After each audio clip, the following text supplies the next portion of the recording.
There he is. All right. Sam, I just clicked the go live button. Can you hear me? I can hear you. I have my computer hooked up to my sound system in my house, and I had forgotten to disconnect it. Perfect timing then, Sam. I was just like, I can't wait forever for Sam. I'm going to click the go live button. Good morning, everyone, and welcome to the Media Speaks Live Saturday morning news show. Be like for friends, mediaspeaks.com. Whoa. And I'm joined this morning by Sam I.B. DeGangi, Sam of the Correct Views. Everyone check out that website. And the band Passing Time. Make sure you take a listen to them. Samuel. Greetings, unsettled souls, and I will be with you in 30 seconds. Delay, go.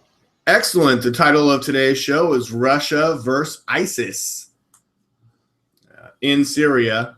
But, you can't make the title too long because we have other stuff to talk about. I mean, Russia versus ISIS is the way that I tried to condense this week's news, everything going on over there. Apparently one of their missiles went astray, landed in Iraq or Iran, so someone's going to have a big problem with that. There's no pictures. There's nothing to prove that. Seems like it's a bunch of mainstream media. You know who's going to start World War III, Sam? The mainstream media. And we'll get to that as we go along today. And as I await your return, also in today's top headlines, things that we're going to talk about is Obama is in San Diego, California, where I am reporting to you from live today. I am good when you are. Joined by Samuel DeGangi. I heard you mention Russia, which is always like a major topic with me, and it's for a couple of reasons. A major topic for a lot of people all week long, Sam. I just mean in general, and I'll tell you why. You're around my age. We remember the fact that it was common knowledge when we were growing up that we were, in fact, very likely going to end up in a hot war with Russia. And when that finally fell, when the threat of the Soviet Union left, it was largely because of the wonderful job that Ronald Reagan did and Mikhail Gorbachev. And I think it's important, very important, to note that right now, it's very obvious that Barack Obama is no Ronald Reagan. It doesn't take a genius to figure that out. But we have no Gorbachev here either. Putin is not a Gorbachev. Putin is somebody that runs his country with an iron fist. He is somebody who puts a couple teeny bopper wannabe punk rock lesbian protesters in prison forever because they spoke badly about him. They disrespected a church, and regular listeners know that I am a Christian. But there are absolutely no freaking Christians in the whole world that are going to be wanting to put somebody in prison for dancing a protest against Obama in their church, which was the equivalent of what they did. The man is an iron-fisted tyrant. He is a liar. And just because he happens to be against Obama does not mean that he is on the right side of history. I'm happy he's taking out ISIS, but I mean, this is pissing me off about the liberty movement. When people on our side, we get angry, as we should, at Barack Obama for hitting civilians. We get mad at Barack Obama and George Bush when they hit people's hospitals. We should. And yet when Putin does it, it was an accident. Bullshit. I absolutely call total bullshit here. He is nothing but a Russian George Bush. Everyone's like, oh, he's Christian. He's Christian like George Bush was. That makes me sick. Wow. Yeah. Russians say U.S. not bombing ISIS at all. And Obama is lying to the American people, according to the Russians, right? Well, Alexei... Oh, and that I believe he's a piece of filth, too. Who, Alexei Pushkov? Obama. No, Obama. I guarantee Obama, Turkey, and Saudi Arabia are the reason we even have this problem. In that instance, Putin is right. Putin's right. This wasn't anything they caused. Look, Sam, should the president and the head of the Russian Parliament's International Affairs Committee, Alexei Pushkov, should all the candidates running for president, like Trump, I mean, should these people be allowed to be like putting out statements on Twitter, fucking tweets, right? I mean, it's like They're going after Hillary for her. They go after people for their tweets, their Facebook posts, their fucking email servers. I don't mind that so much. I don't know if anybody is as a member of Justin Amish on Facebook, but when I used to be on Facebook, every time that he votes on something, he tells you how he voted and why he voted that way on his Facebook page. And that was something I thought made me trust him a little more. I wish he was my congressman. Yeah, earlier this week, Matt Drudge popped into the InfoWars studios. Matt knows where they are. And he popped in, and they were so excited to see him. Like, Alex was flabbergasted and, set it back. He couldn't believe that he was there. Matt Drudge just wanted to appear in the shadows. One of the things that he was really talking about, though, is about Facebook and Twitter being internet ghettos. And presidents and security leaders and ISIS and everyone seems to have a Twitter account. I don't. I feel I'm above Twitter, but I have a Facebook account. I got on that. I had a Twitter account. A MySpace account if everyone else did. Like, okay, maybe I'm a migrating angry bird. Okay, sue me. Fucking sue me. Do you have anybody following you? I couldn't get Twitter started. It was like a Model T. I didn't know where the crank was. I don't know. I was on Twitter and everyone Twitter this, Twitter that. Well, I couldn't get a pile of crap on Twitter. But the president has young people that work for him that know how to use it. Anyway, Sam, let me get back to this story. Come on. You're killing me here. All right. McCain accused us of striking out at U.S. trained insurgents. However, since they have either run away or joined Al-Qaeda, hitting them is a mission impossible, said Pushkov. Alexei Pushkov of Russia. He wrote it on his Twitter account. The U.S.-led coalition spent a whole year pretending they were striking ISIL. As the president of the United States calls it over there in the United States. Okay? I'm here in Russia, okay, where we bomb shit. Okay, that's how we do it. All right? The targets were the result of those strikes, Pushkov asked during an interview with France's Europe 1 radio. Max Boot, a neocon ideologue at the Council on Foreign Relations, Sam, the CFR, admits the U.S. bombing campaign against ISIS is primarily smoke and mirrors.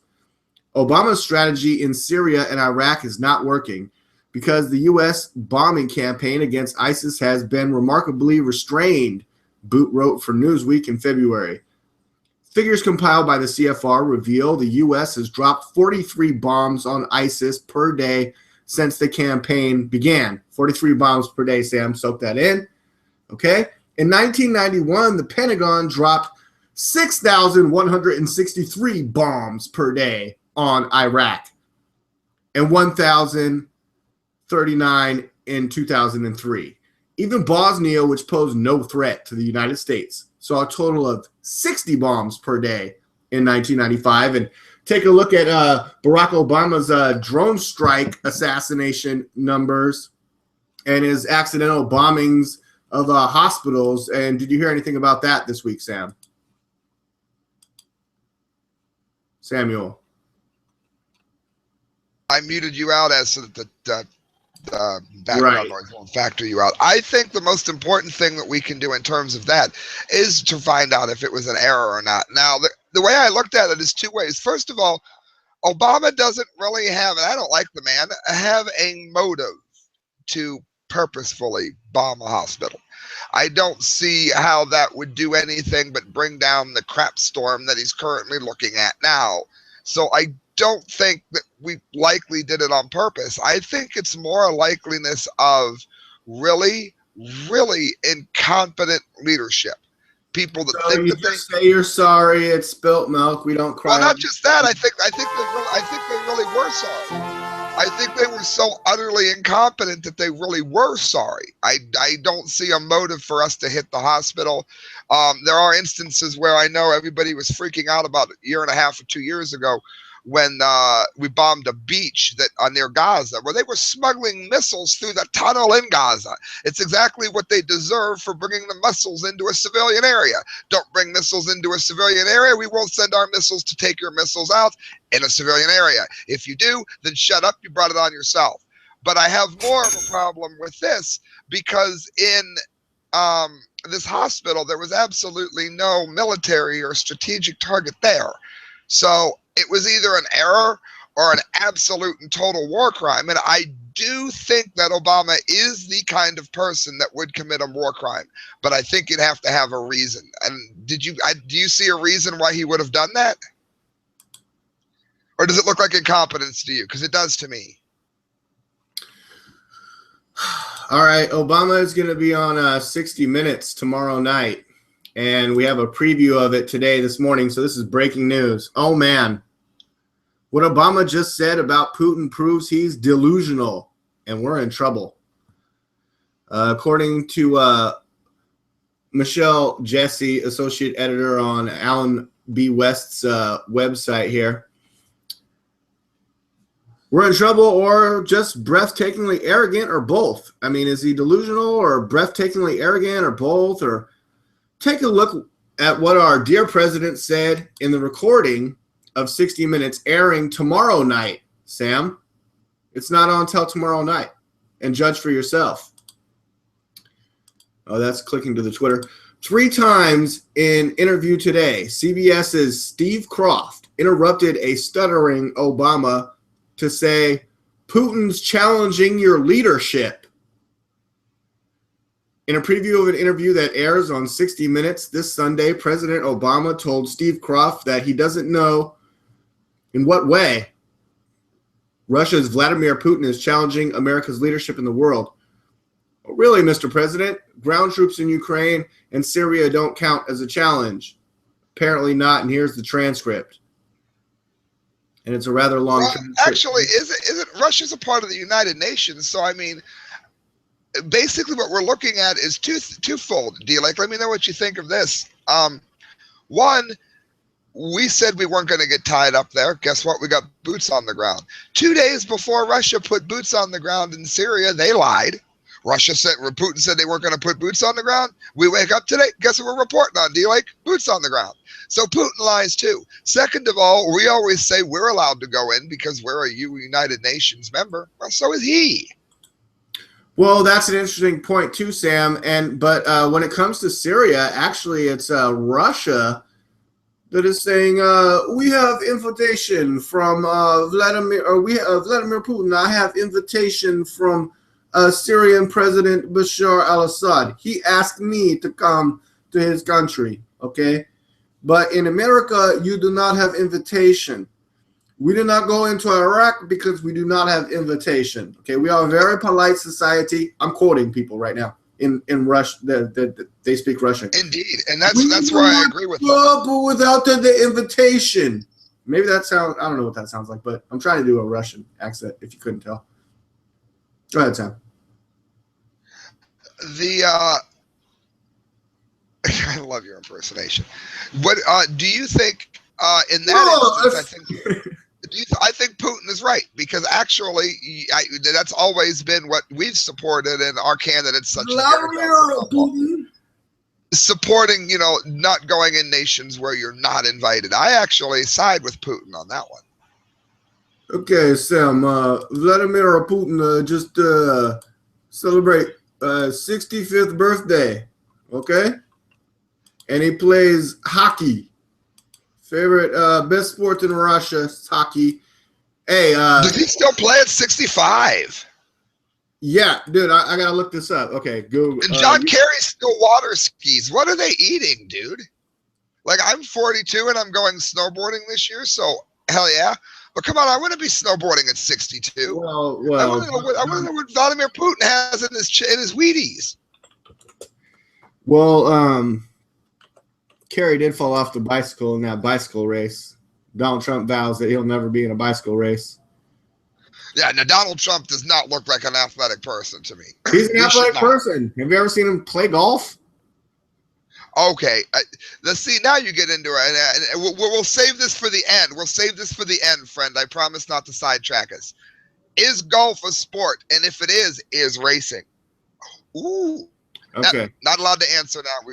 End of the show. Anyway, he plays. He's a hockey. Okay, Sam, let me interrupt you one more time for a special broadcast. Let me go to my screen share on the Google machine, the magical box. Okay, skip through commercial and get to me playing hockey. Vladimir Putin, everyone, thank you. I'm on RT. Thank you. Here I go. Here I come. Okay, you see, I had all the padding, I had all the equipment. I came, I said, okay, here we go. Hey, what up? I'm Vladimir Putin. Hey, how's it going? Yeah, I'm the president. That is awesome. Okay, Sam, I'm the president. Here I go. Oh, what? Score, bitch. What, bitch? Oh, no. Oh, not yet. Now, is he scoring against a professional team? Boom! That goal is he scoring against a professional team, D-Lake? Okay, was that excited Colombian woman at Donald Trump's rally? What was she, a plant or some kind of a rigged thing? I don't know. How did you feel about the goalie trying to block Putin's shot right there? Was that real or fake? I mean, I was saying, yeah. Who's he? Is he now? To answer this, I have to know two things. One, has he ever played at a high level? And second of all, is this just a local team or is this a professional team? Sam, hockey is the national hockey number one sport in Russia. No, I know that. No, what I'm asking. We're raised. Look, I'm former KGB. You think I never played hockey? Come on, Sam. What I'm asking is that a professional team he's playing, or is that a team that when he used to play he was already better than them? That's the question. Oh, I don't know, but look at the guy next to me. He's same age. Yeah, okay. Maybe. Oh, I believe it. Yeah. If it's a member of his peers, I started off attacking Putin, but if he's playing against people his age, he's going to destroy them. Yes, absolutely. Well, in the description it says he's on ice at Sochi. We know that name from the Olympics, playing hockey with the team of NHL, Night Hockey League, Stars of Russian origin. Yeah. He's playing with all the former. No. Yeah. I told you before how I watched that documentary and okay, Sam, I'm getting spinning wheels and all that, and I'm trying to go back to you. Oh, I'm getting spinning wheels all over the place. Sam, just talk if you can talk. For sure. No, I absolutely believe it. Like I said, just because I have issues with Putin, I can see what he's trying to do here. I'm not going to attack the man for no reason. I think that's probably real. Like if you were to take Jackie Chan, who's got to be pushing 70 now, and you put him against even a 50-year-old martial arts black belt, Jackie Chan's going to destroy that man. But if so yeah, I guarantee if Putin has that kind of love Jackie Chan, by the way. P.S. If he has that kind of experience, that's the word I'm looking for. If he has that kind of experience in hockey, then I think for sure that's probably legitimate. Because he didn't look like he was clumsy. He looked like he knew exactly what he was doing. Yeah, no, I just saw – I can't give you any details, but I saw a headline yesterday about and I recognize the name, but now I can't recall it. It's like an initial and then his last name. He's like a famous stunt double guy in Hollywood, right? And basically what happened, he was on Amazing Spider-Man 2, and now I think there might be a lawsuit or something like that, but because he's suing for age discrimination, though. Age. That's a slippery slope. When you're a stuntman, you have an expiration date, right? I mean, I can kind of. If he says he's able to do it, I think it might be age discrimination. The reason, but then he got hurt, so it's like, well. Yeah, never know. I don't like the whole age discrimination thing though, because then you're going to create a whole nother class of people, just like you did with racism. And now, no matter what's wrong, it's because of your race. So that's what I worry about happening. But if someone says when you're 60 that you can't get a job, Well, or 70, but Sam, you have to be careful because I have a friend whose grandma was getting old, kind of a little bit senile, and there were people like at her bank that were taking advantage of her. And that's as much as I can say about it. But oh yeah. Well, you got to be medically. you have to watch out for what's it called? Taking advantage of the elderly. I mean, they've got to be mentally sound. I'm with you on that. I wouldn't be against mental competency tests. Oh yeah. Yeah. All right.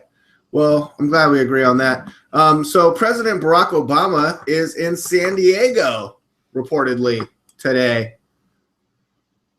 And Sam, I'm broadcasting here to you from San Diego. Oh, I didn't talk about. Are you going to give us a delay cam from the event? Are you going to go? Sam, I don't have a. Unfortunately, Sam, I don't have a membership to that golf course. Now, see, that's what I mean. But okay, look. He's not a man of the people. You can't even go and see D-Lake. Tell us what kind of a man of the people is. Can David Lake go and hear him speak? Well, I mean, I've done reports that Obama loves golf, and like if I was able to get on that same golf course, I would have the potential to meet him. I would think maybe if I didn't just get kicked off the golf course by Secret Service, but in today's report, there doesn't seem to be a lot of Secret Service surrounding the president this weekend for some reason. But maybe some of my rich golfer friends will see him. I posted in that President Obama is making a mysterious trip to San Diego. And let's click into this. Thank you, D-Lake, for posting that. You're so good with all the top news, considering that it just came out yesterday. No, you're not going to tell me. You're not going to tell me he's not an approachable man of the people, are you? Because I've always believed it. Well, just take a screenshot. Take a look at the screenshot here at the top at this magnificent fanciness with like 6 tennis courts, palm trees, amazing eucalyptus and everything, and double, triple, quadruple decker villas overlooking probably the ocean, I would imagine. President Obama is on the West Coast, making appearances in Oregon, Los Angeles, and San Francisco. He is expected to arrive in San Diego Saturday night. President Obama is scheduled to spend Saturday and Sunday in San Diego, but the reason for his visit remains a bit of a mystery. The White House has confirmed Air Force One will land around 8 p.m. at Miramar on Saturday with President Obama on board. Now, growing up as a little kid, I lived with my family in Connecticut, Groton, Connecticut. And then we moved to Miramar, California, where the president just landed, because my dad was in the Navy and he got, relocated. My dad drove out here in his Corvette, made fucking record time. And my sister and I came out here later with my mom in the Hornet. And it took us a little bit longer. I remember eating a lot of dry cereal and staying in some funky-ass hotels. I was just a little kid. Then we moved into Miramar, which you might know as home of Top Gun, biatch. Top Gun, biatch. You know the movie Top Gun, Sam? When I was growing up, to say that I loved that movie was an understatement. In 1991, we were just getting involved in the Gulf War, and I forget the exact name now, I knew at the time. It was a paper that guaranteed that you would get into, at least have a chance to test into flight school, should be the way I put it. And they would not guarantee me that I would get to do that. They said you have to go through basic first. Well, I know another student of mine, a friend of mine, he got an agreement, so I didn't. I ended up never going. But I loved it so much that if I don't even really tell the story a lot. I would have joined the Air Force if I would have had a chance to have flown, or the Army, either one. I would have joined. Yeah, it was actually the Navy. And we have an epic, magnificent Navy here in San Diego that my dad was a part of. He was actually on submarines. And I've heard stories of him popping up in Russian waters. Thanks. The internet is spinning again, Sam. You gotta love Google. Who's your favorite character in Top Gun, Sam? Go ahead. I really liked. I think it was Goose, that the guy that gets his head hit. I also liked. I've always thought Tom Cruise is an amazing actor to begin with. Yeah. He's one of the two pretty boy actors that actually can act. Leonardo DiCaprio being the other one, and you could even add Brad Pitt. The three pretty boy actors that are more than just pretty boy actors. They actually can act. And I remember thinking at the time, because everybody at school, of course, was all wet over Tom Cruise. I remember thinking he can at least act. Yeah. Sam, once a year, my dad would wake me up in the morning with full power blast the intro to the movie Top Gun. He fucking loved that movie. Here we go. Full blast, bitch. What?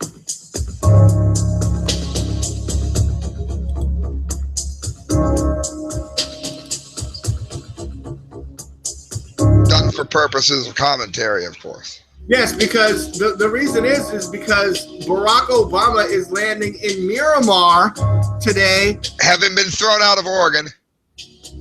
Yeah, well, having left Oregon in Thrown out. Well, I don't know if he was thrown out. He might have been, inspired to leave. The video, okay. Thank you, Firefox. We're just looking at nothing. You gotta listen until the jets start taking off. Come on. We need some highway to the fucking danger zone, Sam. That's the shit I'd be sleeping. My dad be playing fucking highway to the danger zone, and I'd be like, what the hell is happening here?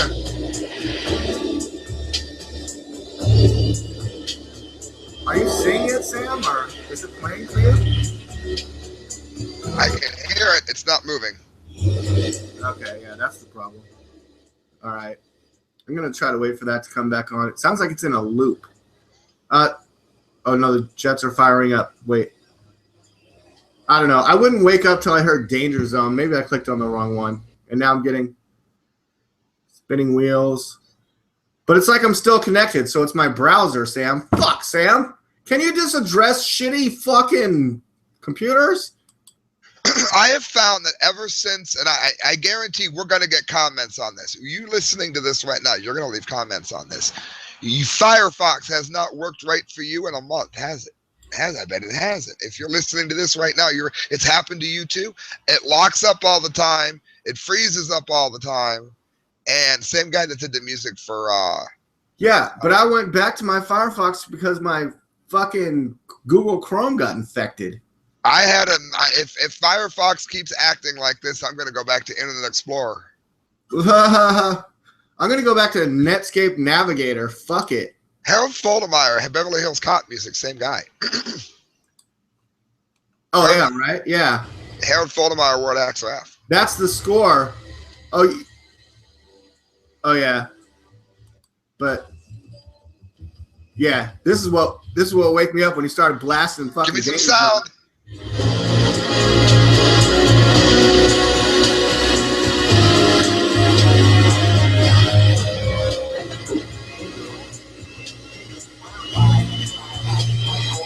John Simpson, Jerry Bruckheimer. So Scott, my big.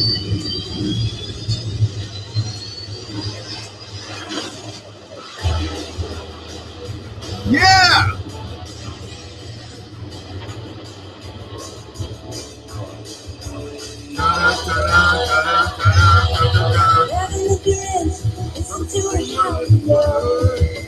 Okay, Sam, this is usually the point where I'd like come out into the living room, where my dad's watching TV all sleepy-eyed, and I'd be all like, whoa, what's happening here? Dad, jeez.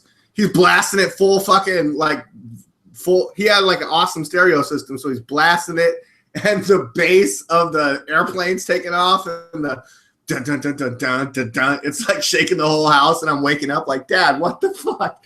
Every year you do this. That is so cool. Yeah. I don't know how we got off on such a random thing. Oh, it's because Barack Obama is landing in Miramar. Haven't been thrown out of Oregon. And going back to the article about his mysterious, the headline is that his trip to San Diego is mysterious, We have like one of the largest navies. We have the Top Gun, Blue Angels and all that other stuff. I mean, I used to go to Miramar to watch Blue Angels, sky shows. I've been on submarines. I've been on battleships. I mean, they're all here. On Friday, it appeared to be business as usual at the Rancho Valencia Hotel and Spa, where President Obama is rumored to be staying during his San Diego visit. Now, there are no planned public appearances while he's here in San Diego, Sam, but rumor has it he will be staying in the Rancho Santa Fe area, which is like, dude, I don't see you staying in Southeast. I don't see you staying in Logan Heights. I don't see you staying in downtown San Diego, watching all the people sleeping on the concrete in tents and shit, bitch. I see you staying in fucking Rancho San Diego and La Jolla every time you come to San Diego. America's finest city, and those are the finest areas, but I don't see you staying in fucking I never heard of you getting a hotel in El Cajon. Huh? What's up with that? Or Tecate, where I used to live, huh? I never hear any of that happening. Rancho Santa Fe. I mean, Rancho San Diego is pretty nice if you've ever been there. But on Friday, it appeared to be business as usual at the Rancho Valencia Hotel and Spa. I said that. Emily Kelly works at Cafe Postiano inside a shopping center just down the street. I think he's been through a lot of hard work and needs a vacation. Oh, Sam, this lady thinks that Barack needs another vacation. Thank you. Let's skip down a couple paragraphs. The last time Obama visited San Diego was back in May of 2014 when he held a fundraiser at Qualcomm founder Irwin Jacobs' La Jolla home. I worked for Qualcomm. In a way, I worked on their no, it wasn't Qualcomm. Qualcomm was trying to take them over and stuff, but whatever. This time around, Obama is reportedly in town on vacation. Sam, he needs another vacation. I mean, we'll get into that, but let me finish. White House officials. I bet you he doesn't choose Oregon. Well, White House officials will not disclose details of his visit, but signs seem to point to Rancho Valencia because it's partly owned by the Jacobs family, where he did a fundraiser, the Qualcomm guy. Rates at the 5-star luxury hotel start around $600 a night. And those hotels are beautiful and nice, but they have really nothing on a Trump facility. Anyways, and private villas are in the thousands. Okay, thank you, Internet, for totally fucking up, and now I can't go back.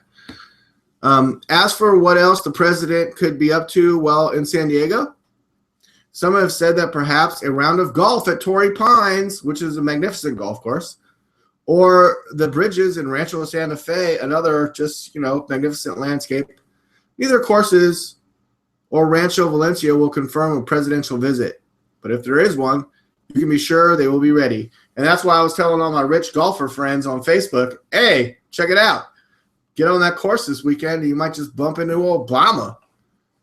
I don't know what you got to tell him, but, he might just be there.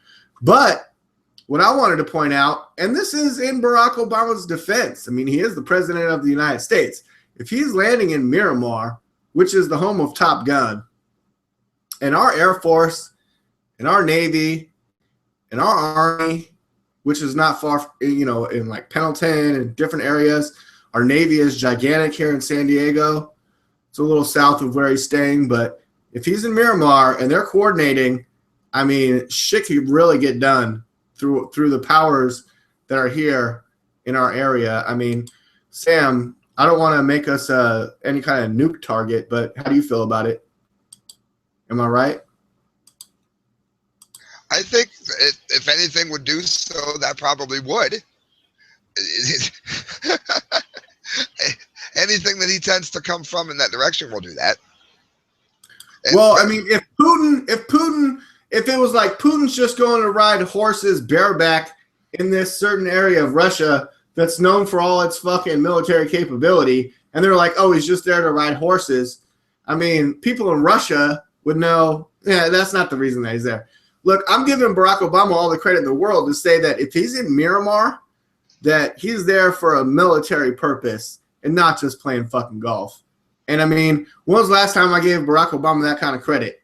We had a few of those. Look, he's getting challenged this weekend and tomorrow on 60 fucking Minutes. It's going to air, and I was talking about that earlier, and people were like, "I'm literally speechless." You may say that's because I'm typing right now. Actually, it's just because I just read this, and he's talking about the transcript on 60 Minutes with Barack Obama, where Barack is kind of stuttering. Where it seems like he's stuttering, but we haven't seen the live context yet. I don't know if I can find the video, but what a fool he is. My God, it takes Steve Croft to try to get through, but nope. Just, look, Sam, do you believe that people's fucking Twitter posts are fucking news? I mean, the news is going to hell. Yesterday, I read a fucking report about the Barack Obama mass shooter bill, where you'll no longer be allowed to the press will no longer be able to say the name of a mass shooting victim. They had quotes from people saying that was all wrong. They fucking tricked people. Go to fucking the internet. It's a lie. It's from a fake news site. And they use NBC.com.co. I don't know how they got the .com to use the canonical to be able to do that false fakery.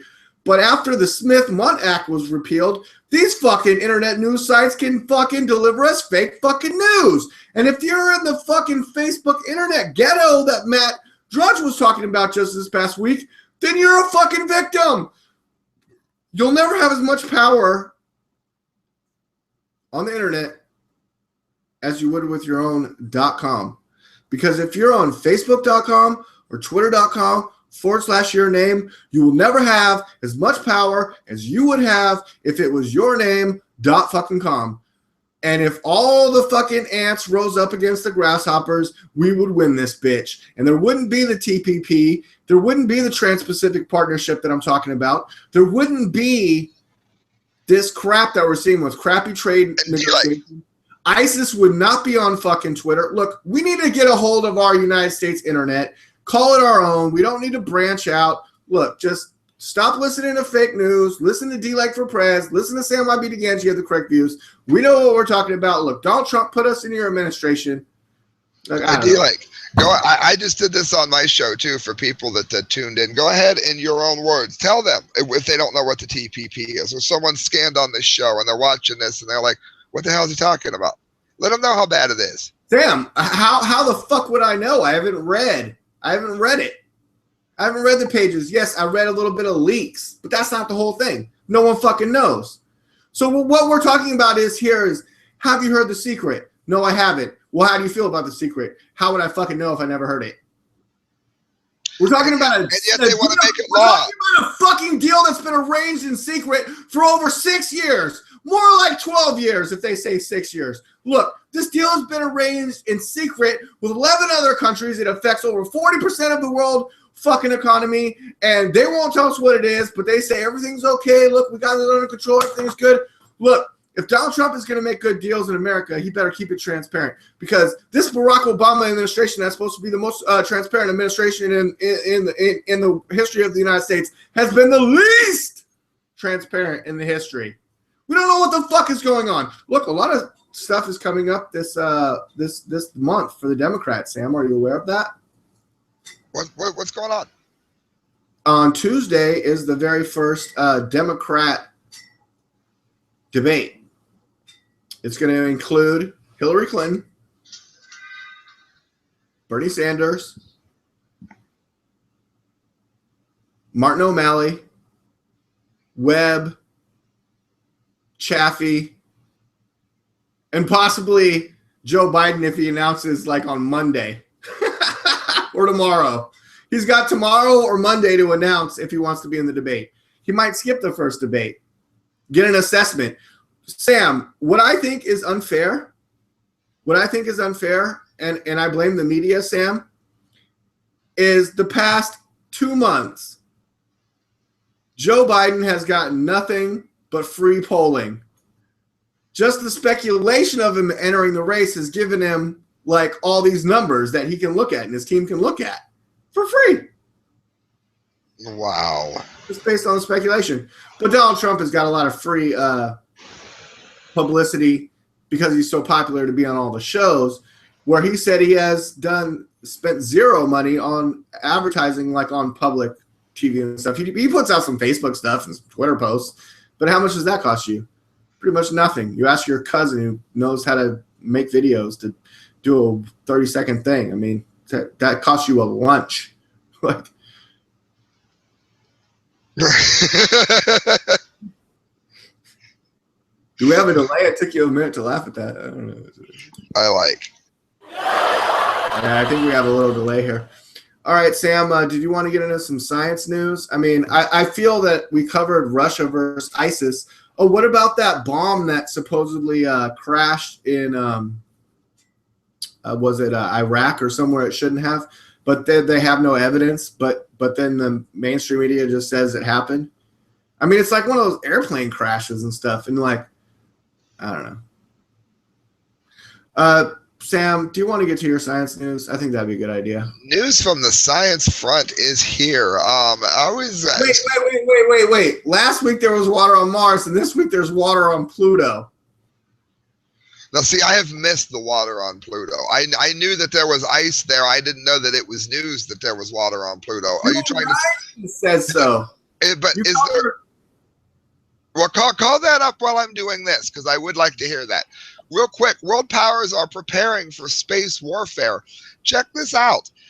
We have a lot of space news here. Every time I do news from the science front's news that isn't space, I feel like I have to do two, or reviewers wonder whether space went.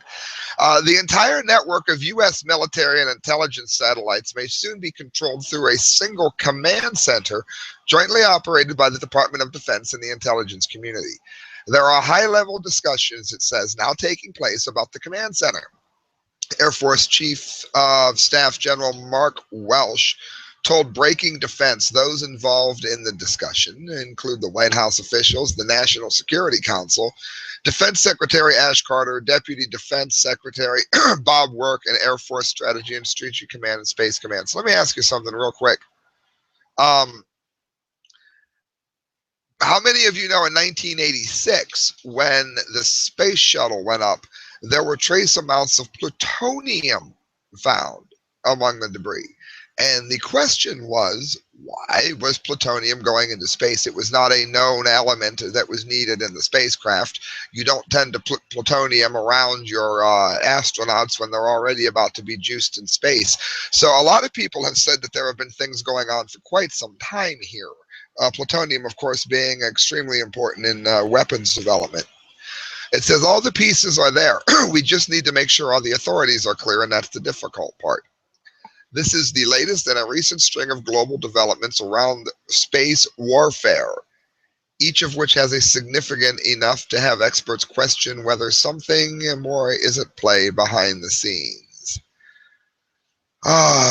Satellites play crucial roles in U.S. military ability to defend country and fight rights, and rival countries, particularly the Chinese regime, have made these satellites a prime target in the event of war. The new center would help defend these satellites from attack by ensuring all U.S. military and intelligence satellites are visible and controllable. Yeah, because all these people addicted to their Facebook games will die if the satellites go off. Yeah, that's their main concern, I'm sure. Don't take out our Facebook satellite. That's more than my husband. In order to maintain military dominance, the United States needs to consider all its space assets as space of a single constellation, Welch said. Ooh, listen to the way he tried to make it sound all wonderful. Yeah. As if the adversary tries to deny us the capability, we must be able to respond in integrated, coordinated fashions. In other words, we could be looking at a real problem with every satellite that goes up now, us wondering whether or not there's something hidden with it. And if you question it, they're going to call you crazy, even though you've had all the top leaders and brains in this field meeting at the same time. It said China's real goal to gain control of the Earth-Moon system, Fisher said, noting that this isn't a new concept. He said even in the 1950s, the U.S. and Soviet Union were looking at whether it was possible to have a presence on the moon. And while the United States deemed early on that the long-term survival on the moon was technically impossible, the Chinese took a look at it differently. They think that they can do it, and they have committed themselves to that goal.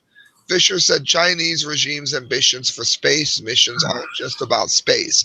The programs are closely tied to the People's Liberation Army, and they've already developed accompanying assets for China's space systems that will help them impose military control. Military control of the moon. Why is it always got to be military control? Look, I thought we're talking about brilliant scientists and people that want to explore. Get out there, find us another sustainable place to live, if possible. We're all good people. We all want peace. We don't want to be fighting. But of course there's got to be a space war, Sam, because we all grew up with goddamn Star Wars, Battlestar Galactica, Star Trek. I mean, on Star Trek, all races, you know, they relatively seem to get along, except those blue alien motherfuckers. Romulans. Boy, no one likes a Romulan. Damn Romulans. Fucking up the whole thing. I mean, we were just starting to get along with the other what do you call those guys? Klingons? Yeah, we were just starting to make peace with the goddamn Klingons when the blue motherfuckers. I don't even want to talk about it. It gets me upset every time. Like, I thought we wanted peace, and there's got to be a space war, Sam, every time with a space war.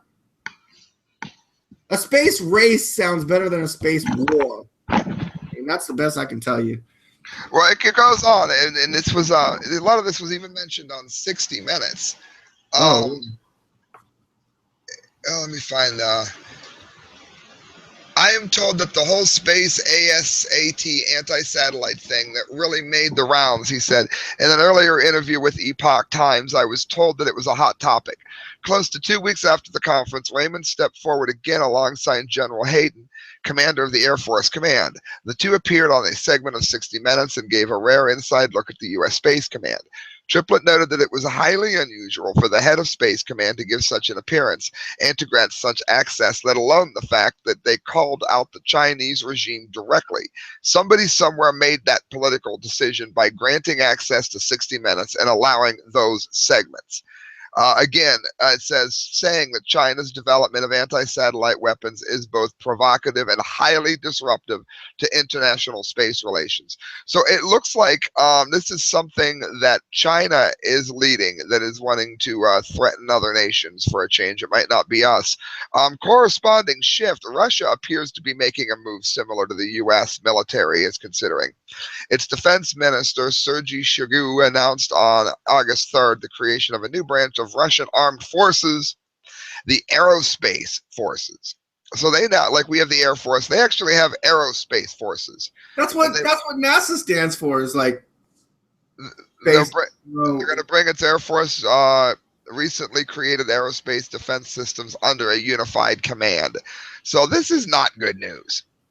It said the key reason behind Russia deepening the system, it said, is that Russia, the United States, and China are all working on anti-satellite weaponry that could bring war into space, prompting an imperative of new defense strategy. Look, Russia, thank you. Get bogged down in a quagmire over there in quagmire. Get stuck in a quagmire over there in Syria. I had my video off. Sorry, friends. Yeah, no, get stuck in a quagmire over there. And stay out of space. Let us handle space. We don't need a war. We don't even need a race. We'll be the first. Look, New Horizons is at Pluto, and they just found water. Russia. So what? Please let me hear about that. Why don't you, Russia? Why don't you just stay busy? Just keep yourself occupied over there in Syria. Is it ice or is it fucking find water on Pluto? Because if there is water there, then I can go ahead and send Christelle back, because that was why she left. It all froze. So please, is it running water? She wants to go back to her homeland. Blue skies and water ice. New discoveries on Pluto. Just came out yesterday, Sam. Irving Berlin surely didn't have Pluto in mind when he wrote Blue Skies in 1926, 4 years before the dwarf planet was discovered by astronomer Clyde Tombaugh. And I've previously talked about my feelings about scientists calling Pluto a dwarf. I don't think that's politically correct. And it's unlikely that Ella Fitzgerald, Frank Sinatra, Willie Nelson, or any other artists who have recorded a version were thinking of Pluto of the song Blue Skies, right, Sam? Do you know that song, Sam? My dad absolutely loved all of that music. Many people will be surprised to know that being in passing by, Irving Berlin, Cole Porter, Gershwin, Blue that I had to learn. When I didn't have to in a bad way. Those were things he was teaching me as lessons that I had to learn when I was learning to play keyboards. I actually know who all those cats are, believe it or not. Cab Calloway, Glenn Miller, Tommy Dorsey, all of them. Yeah, Ella, Frank, Willie Nelson. Blue skies. Willie Nelson. Blue skies. You mean Louis Armstrong? Willie Nelson. All right, go ahead. Yeah, I think it's his version that I'm thinking of. Blue skies. Dun, dun, dun, blow me or something. Or any other artists who have recorded a version were thinking of Pluto as they sang. But on Thursday, NASA released NASA. When I say NASA, think USA. Okay, that's not Russia. It's NASA. Released its first color images of Pluto's atmospheric hazes, which show a glowing halo of blue surrounding the dwarf planet. And I think that's pretty much what we're looking at here. Pluto's haze layer shows the blue color in this picture taken by the Ralph instrument on the New Horizons. Well, thank you, New Horizons, and also Ralph. It was surprising to us all when we saw that image and realized that Pluto has blue skies, said Kurt Niebuhr, program scientist on the New Horizons mission at NASA headquarters. It's rather heartwarming and homelike to see that there's another planet in the solar system that has the friendly blue skies we're so used to on Earth. He adds, even though the process scientists believe creates the blue color on Pluto is different from the one that does so on Earth. Well, Sam, does that make sense to you right there, that part? I mean, do you think that what makes things appear blue on Pluto that could be a lot different than what makes blue skies on Earth? I mean, this picture does not look like Earth, except for maybe it has. Well, what happens is a lot of the colors are shown up on infrared and things like that. Okay. And when that happens, they can tell what it's made out of. Like they know that, for instance, I was just watching this VY Canis Majoris. They know pretty much what that particular sun is made out of based on the color that it glows and the color that shows up on infrared. Water leaves a certain signature behind. So I think that's what they mean. Right. Well, what about the blue? What? Blue skies. Why do you think that has blue sky? A blue sky often results from scattering of sunlight, but very small particles. Carly Howitt, a science team researcher, is quoted as saying in NASA's press release, and that's a link. Quote, on Earth, those particles are very tiny nitrogen molecules. On Pluto, they appear to be larger, but still relatively small. Soot-like particles we call tholins. This kind of tholin production occurs at an enormous place on Titan, Saturn's largest moon, Niebuhr said. Like Pluto, Titan has three components essential to the process: atmospheric gases like methane and nitrogen, extremely low temperatures, and sufficient ultraviolet. When I see ultraviolet, I want to say ultraviolent. Orange. Yeah. Ultraviolet light.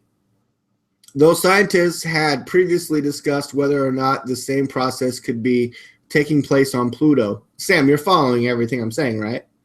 Yeah, I'm waiting for her to say whether or not it's just mist or is there running liquid water. Okay, this image captured by the spacecraft as it looked back toward Pluto after zooming past the dwarf planet on July 14 is the first evidence they have seen. So we just talked about that happening last week too, viewers. Remember, G likes answering the New Horizons and all the pictures that it's taking out there. You miss a week of the satellite. Kuiper belt, right? Yes, yeah. If viewers, if you miss 1 week of the science stuff lately, you're way behind. Dude, we've literally been out. We've literally been out there like we are on that fucking New Horizons satellite in the past. Like it's going on a while now because I remember about a year. First Pluto stuff, a couple months. But before that, we were like, okay, it's passing Jupiter. Like, go back into the reports on the MediaSpeaks.com and find when we were talking about the New Horizons passing the fucking moon. Like, we've been there.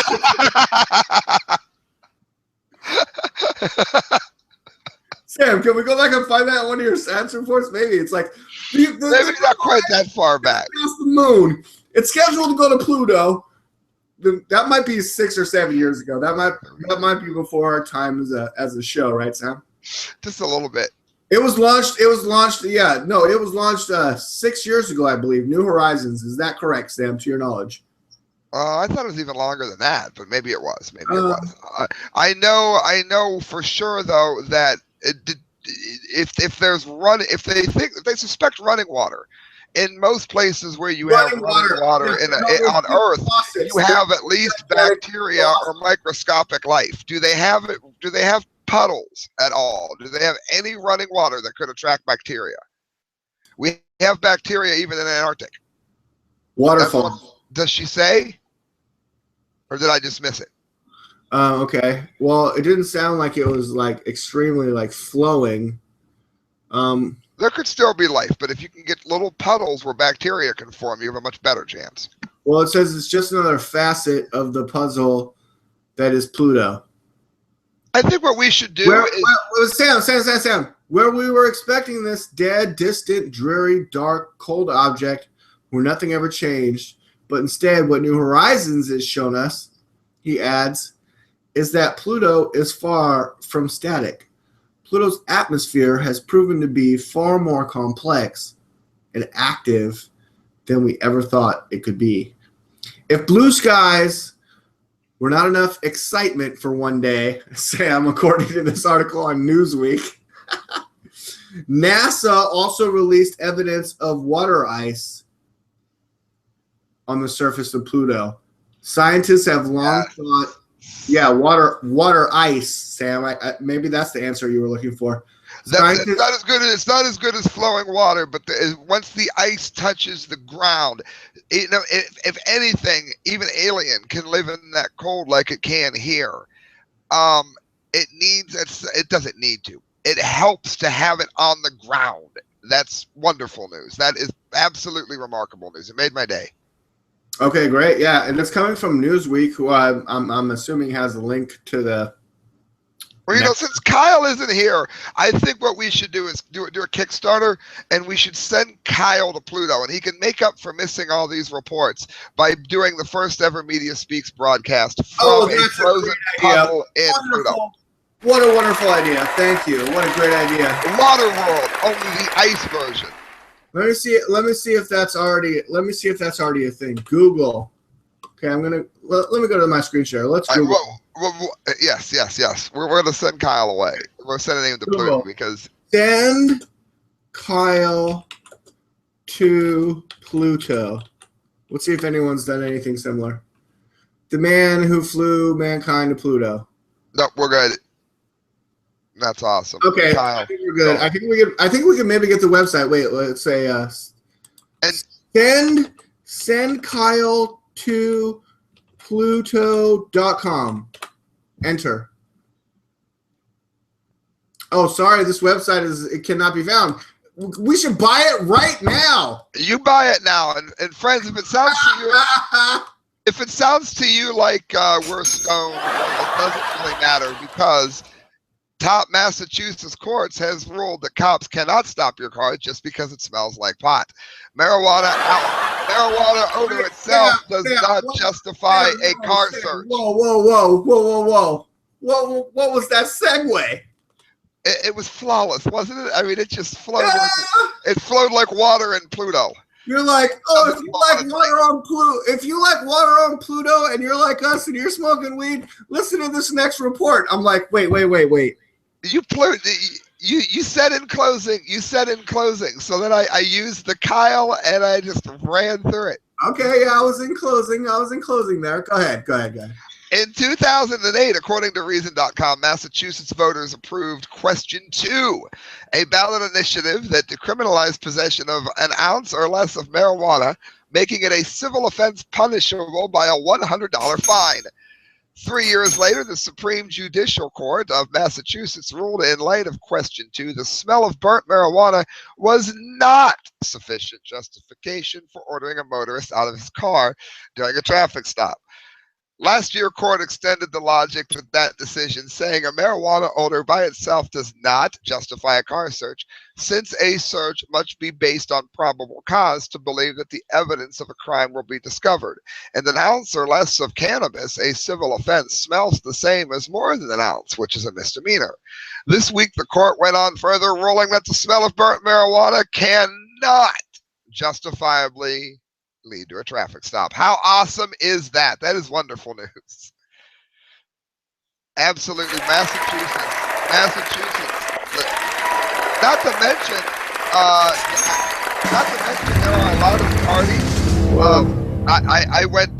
I've gone backstage at many concerts, and there are always people smoking weed, and there are always people not smoking weed. So if the person not smoking weed decides to drive to the store, how is it that he should be allowed to be pulled over for the smell of burnt marijuana anyway? Because everybody else in the room already has him smelling as if he smoked it. So Massachusetts, that's another reason they didn't name, but I would like to be the first to mention it, is on the right side of history here. I'm very happy to see this. Again, I'm not going to read the whole dissent, but it says many of our traffic violation statutes regulate moving cars and relate directly to the promotion of public safety. Even those laws that have to do with maintaining a vehicle's equipment in accordance with certain standards may also be safely related. Permitting stops based on reasonable suspicion or probable cause that these laws have been violated gives police the ability to immediately address potential safety hazards on the road.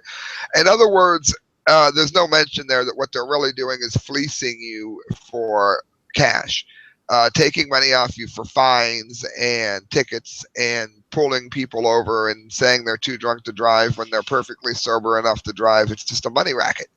Well, this is one less reason. It looks like at least in Massachusetts, you're not going to be able to abuse the law in such a way. And I'm delighted to see it. So, yep, that's the weed news. Manager. Okay, great.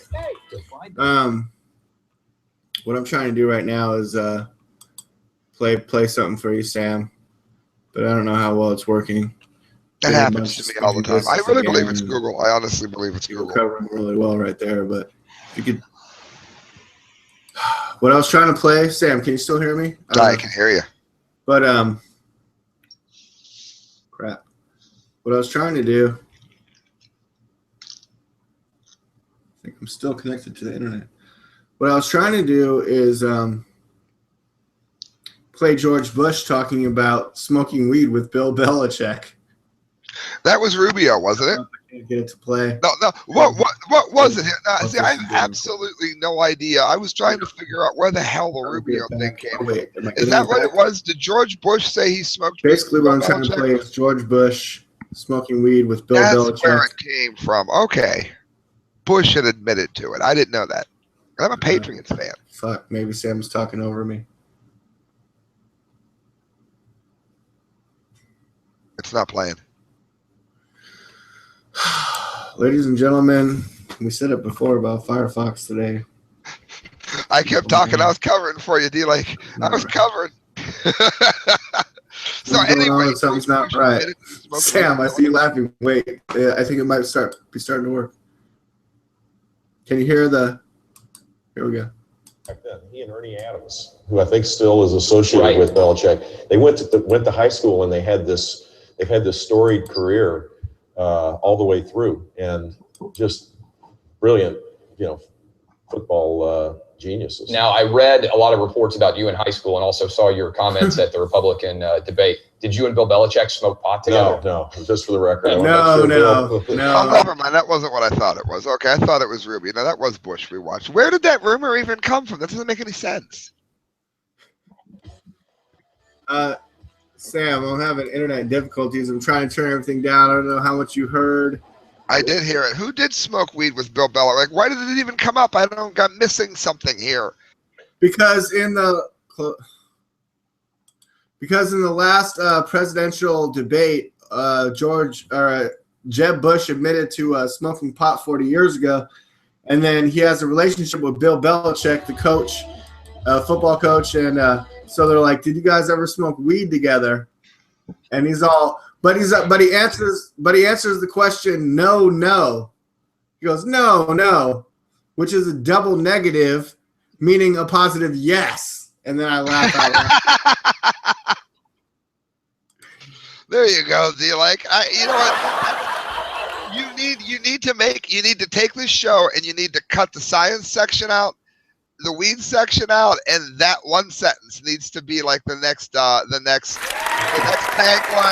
for the media speaks. That needs to be the D-Lake quote right there. That's your new bumper.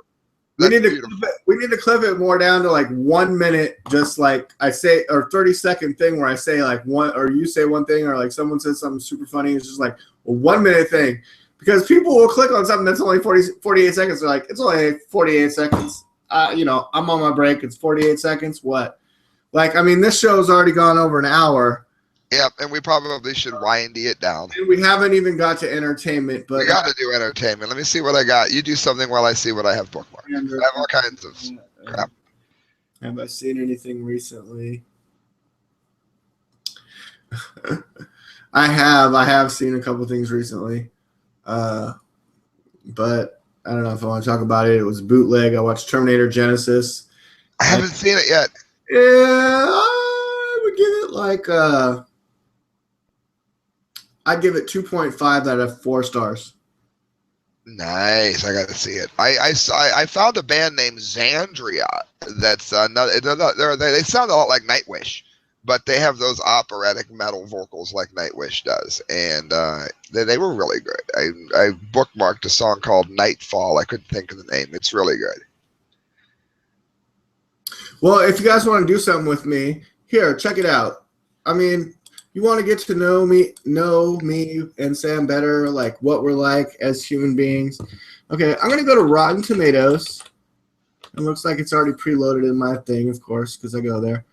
And I saw a movie today when I was look at all this cool stuff that I could click onto. I saw this movie today at the Redbox. I saw a movie today at the Redbox called Dark Places with Charlize Theron. I love Monster. Monster is one of my favorite movies ever with her. It's based on a book by the author that wrote Gone Girl, and I thought that movie was good.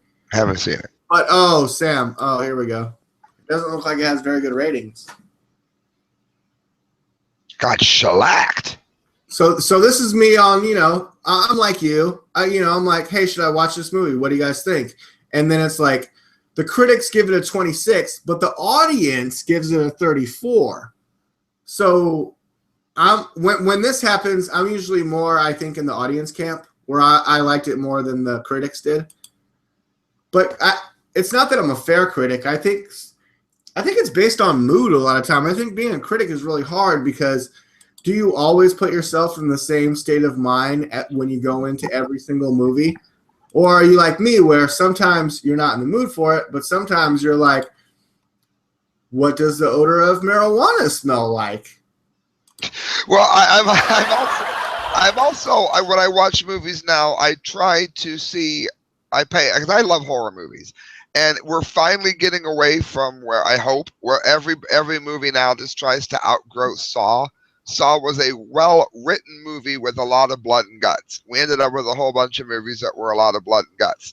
So now I'm kind of looking. Wait. What came first, Saw or Hostel? Saw. Okay. But then Hostel came out, and then Saw 2 came out, or?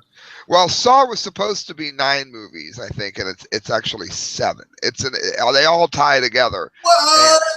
You're telling me when they started Saw with the first one, they knew it was a 9-movie project? Yes. Shut the fuck up.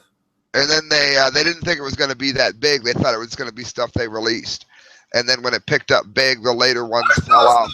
3 and 4, and that didn't seem like it was really cohesive with a 9-story program. It is the whole like the person that you think is doing it, the person that you're led to believe is doing it in 4, you find out in 6 had nothing to do with it.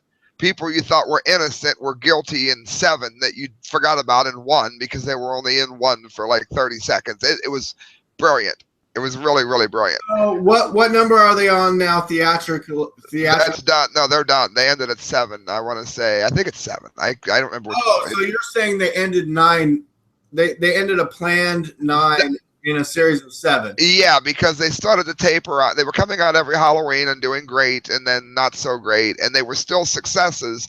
But the movie company thought that there would be a lot bigger bang if they would put these together.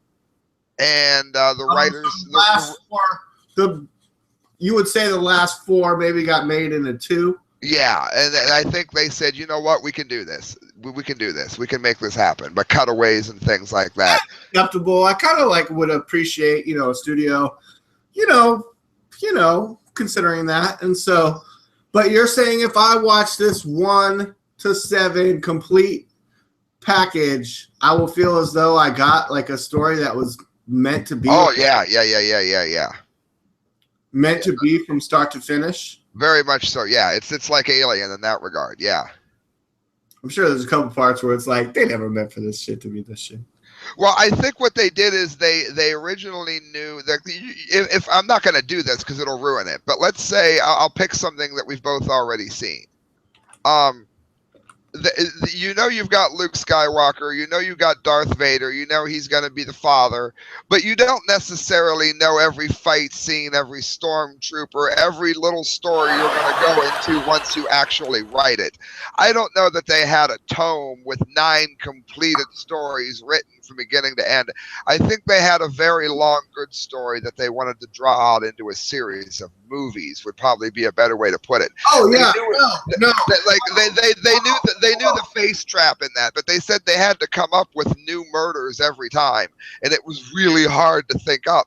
They said because by the time 5 is there's only so many ways to die. When you really think about it, you can vary each one a million ways, but there's only so many. And since they picked such horrible ways the first time, it was very hard to find another one that was worse. So yeah, they didn't have every kill scene and all that set ahead of time.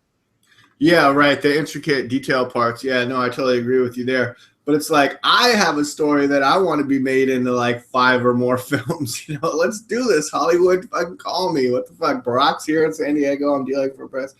I'm like, Barack's here in San Diego. Shit, batten down the hatches. No, it's like they're like, we've seen your stupid videos, D-Lake. You're going down. Look, if I show up dead after today's broadcast, it's because Barack was in San Diego. No, I'm just kidding. Well, hey. If he doesn't have people on myself, if he doesn't have people, booing him out of Oregon, can you make? How do you feel in entertainment? Could I get your off-the-cuff response to Ahmed the Clock Kid? I've never seen it. Ahmed the Clock Kid. It's not a movie. It's happening in the news. The kid that made the clock. No, I thought you said I thought you said a man who clocks in. I'm sorry. No. Ahmed Mohammed who brought his homemade or invention. He brought his quote unquote invention to class. That was a yes. I remember. We did the show. Yes. He is called out on every post. There's like a whole blog that was dedicated to 14-year-olds that have built more amazing things, and they were calling him out, laughing at him, and saying that he was a shell and a plant. And I actually took your video. No, D-Lake, wait, D-Lake, you don't know this. You don't know this. Wait, you don't know this. I took your video on the InfoWars comment line. And when they were calling him a fraud and posted, and I said, D-Lake, as far as I know on the Media Speaks, was the first to call this kid's bluff. Thank you. You were the first. Well, I remember thinking, what the heck? I might have been one of the few. I don't want to take full credit. But like Donald Trump, I'll just be like, a lot of credit is coming to me because I got McCarthy removed from from the race for the Speaker of the House, right, Sam? Look, Sam, when Donald Trump announced his run for presidency, so many people said that he was a shill for Hillary, and he's meant to drop out, turn it into a Ross Perot, or just fail like massively right at the very end so Hillary Clinton can be president. I really seriously don't think that's the case. I think that's a stupid plan, because what does Donald Trump have to gain from Hillary Clinton? Money? He's got plenty. She doesn't. She's dead broke, remember? And Bill Clinton, I mean, that guy's on, I don't want to say he's on the doorstep, but he's walking down the path towards the doorstep to the big D. And but so is Bush Sr., who might soon appear before the pearly gates. And that might be great for Jeb Bush's campaign, similar to Joe Biden, whose son died way too early for it to be, as massively needed as we want it to be. But according to reports, he's the one that leaked the report to the media through a known reporter that his son said, like he was lying on his deathbed, and he's like, Dad, the last thing that we need is a Hillary Clinton presidency. I love you. Run for president. Is that what they said he said?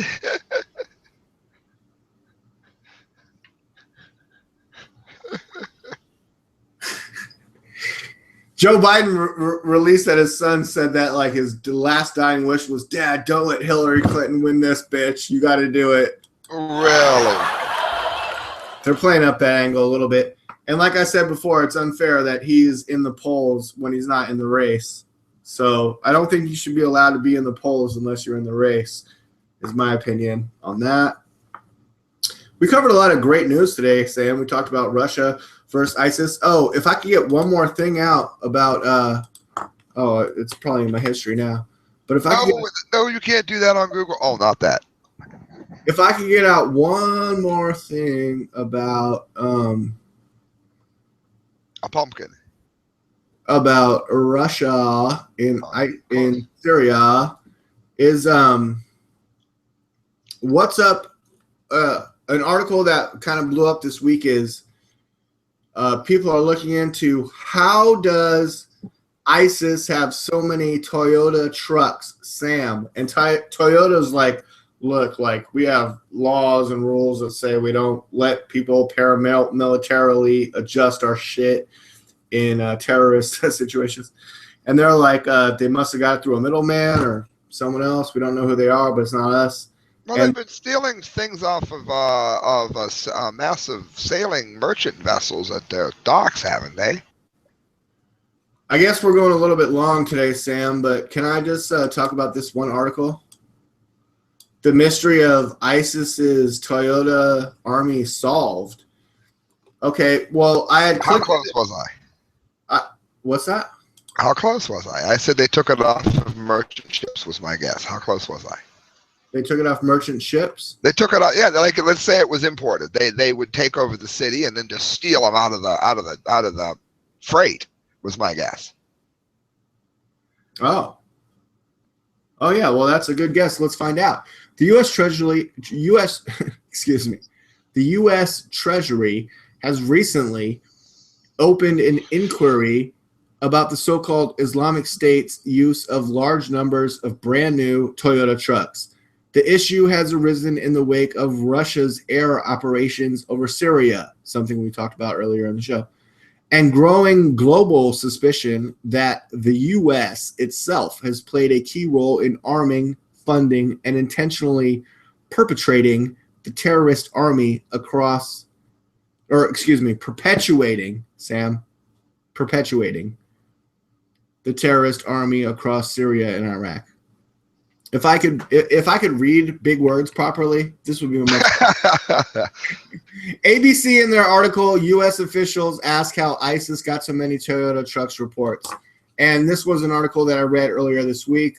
Real quickly, U.S. counterterror officials have asked Toyota, the world's second largest automaker, to help them determine how ISIS has managed to acquire the large number of Toyota pickup trucks and SUVs seen in predominantly the terror group's propaganda videos in Iraq, Syria, and Libya, ABC News has learned. Toyota says it does not know how ISIS obtained the vehicles and is supporting, quote unquote, the inquiry led by the Terror Financing Unit of the Treasury Department. And I saw another report that's like, their name is the Terror Financing Unit of the Treasury Department. Like, that is not a good name. Your name is the Terror Financing Unit. What? Wow. In the Treasury Department, there's a unit called the Terror Financing Unit. Like, I saw a different report that was like, what an ironic name, you know? But part of a broad U.S. effort to prevent Western-made goods from ending up in the hands of a terror group, right, Sam? Sounds reasonable. Quote, this is a question we've been asking our neighbors, Faley said. Quote, how could these brand new trucks, these four-wheel drives, hundreds of them, where are they coming from? Not surprisingly, it appears the U.S. Treasury is asking the wrong party. Instead of Toyota, the U.S. Treasury's inquiry should have started next door at the U.S. State Department. Mystery solved. Sam, the next following headline is mystery solved. Do you want to get into this? I'm hoping. I'm saying I think I got this. I think they stole it from the shipments that like import, export, that kind of thing. It was sent there. You're still waiting to be right, so you're all ears. All right, mystery solved. Just last year, it was reported that the U.S. State Department had been sending in fleets of specifically Toyota-branded trucks into Syria, to whom they claimed was the Free Syrian Army. So just last year, it was reported that the U.S. State Department, Sam, had been sending in fleets of specifically Toyota brand trucks into Syria, to whom they claimed was the Free Syrian Army. Not American-made models, mind you. U.S. Foundation-funded Public Radio International, PRI, reported in a 2014 article titled, "This one Toyota pickup truck is at the top of the shopping list for the Free Syrian Army and the Taliban." And I remember, go back to the Media Speaks, like, I don't know, past 6 months, past year. I remember doing a report about a guy in America who had like a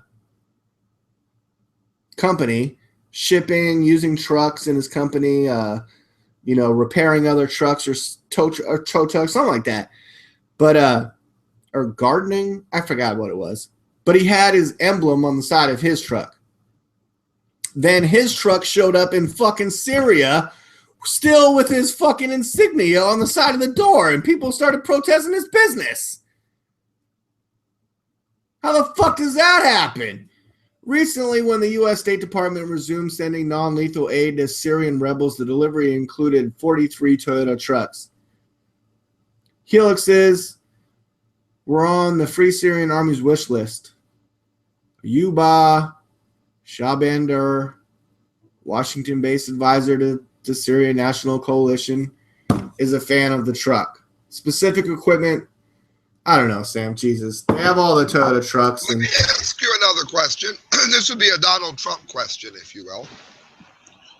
Let's forget for a minute whether or not we should or should not be helping the Free Syrian Army. I would say we shouldn't. How about we ask this question? Why is our country spending millions of dollars on foreign trucks to send over? Why aren't they Chevy trucks or Dodge trucks? Why aren't they General Motors? Can you tell me that, David Lake? Because I'd like to know that. Because we're working with the Japanese? Question mark?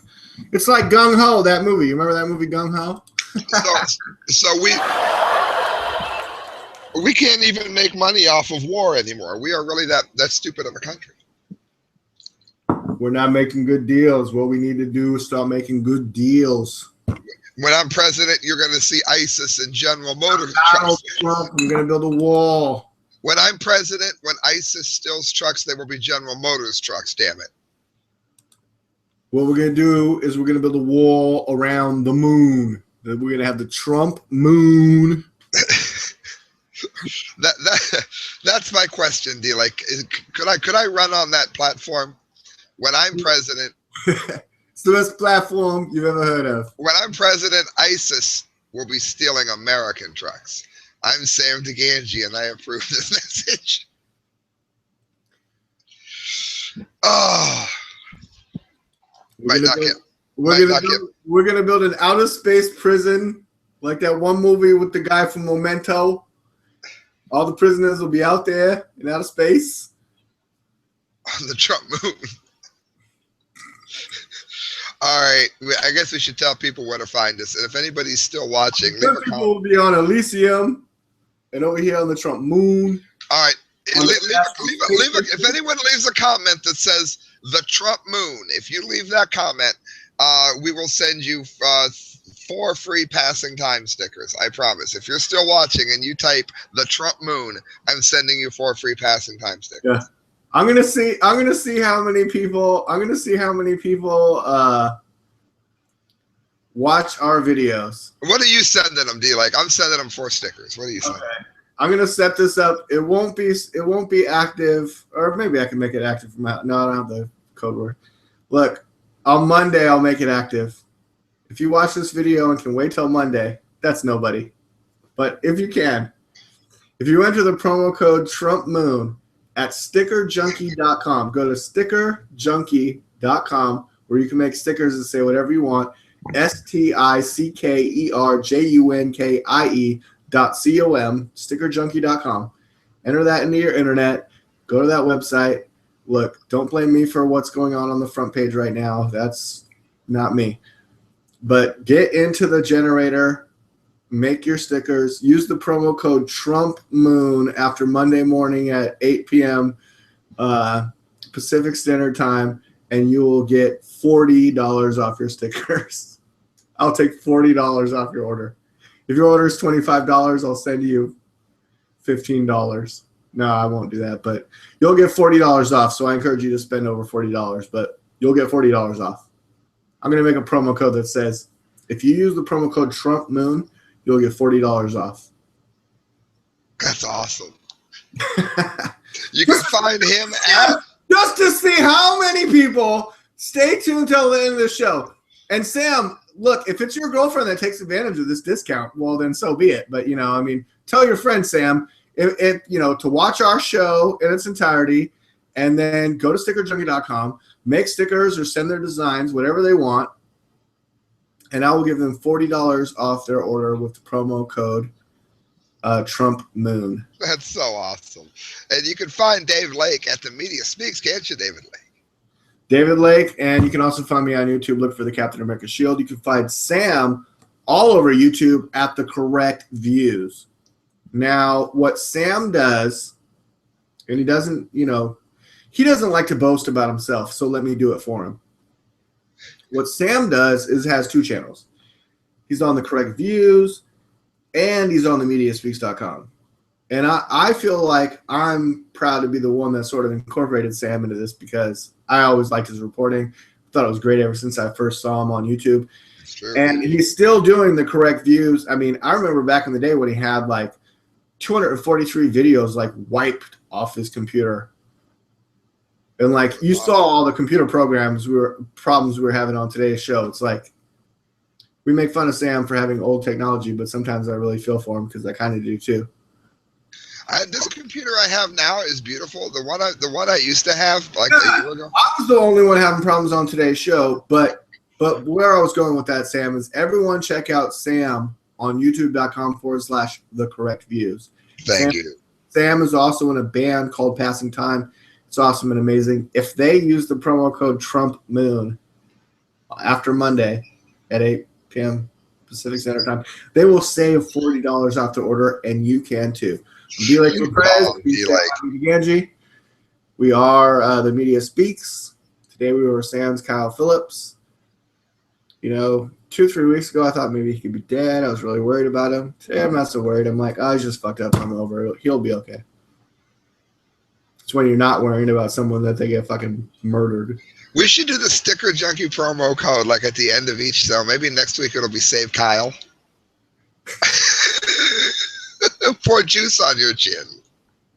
The Save Kyle mission. Pour juice on your chin.